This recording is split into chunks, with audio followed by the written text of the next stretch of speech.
damaged shingle right here. The 7 above it, we're seeing if they're affected by the repair or not.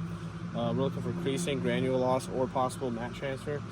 If any of those occur, it will be a failed repair. So we're using the State Farm roof sink to keep it from going too high. It'll hold at a 45-degree angle, so we're not lifting the nails to that. So I'll get started now.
So got the shingle out.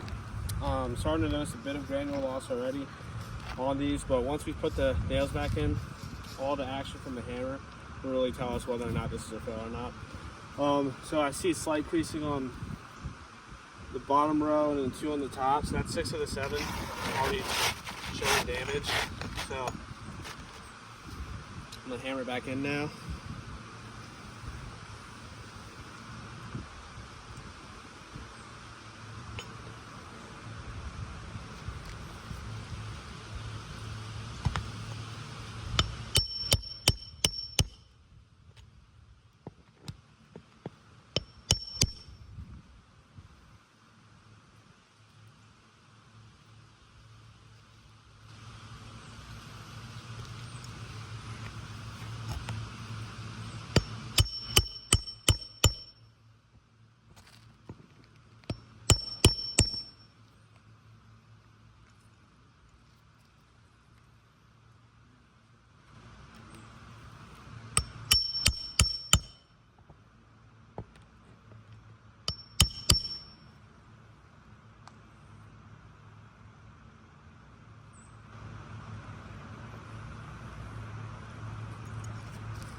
Terrible.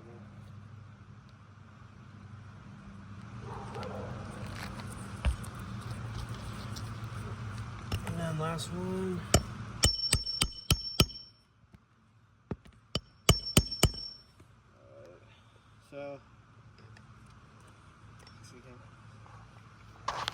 So we got a couple creases here from the repair already. As I continued with the repair, there's chalk down here.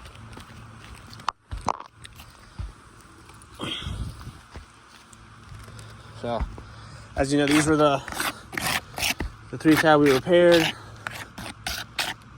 And the 7 above it showed creasing. That's what we're looking for. One of the things is, the most common with repairs are creasing. When removing the shingle, the breaking the seal, and also we didn't lift it high. I'll show you, like, getting the nail out, that's about as high as I went. Realistically, most people can go higher than that. So I try to play fair, but it's still creased everywhere. This is a failed repair. gonna stay true to the rest of the roof. But the rest of the damages, you're gonna have to replace the ridges. You have to go up around the skylight flashing, causing a lot more work. The chimney flashing, you have your step flashing down here. So there's a lot of things that you're gonna have to add to the labor and material where a full roof replacement makes more sense.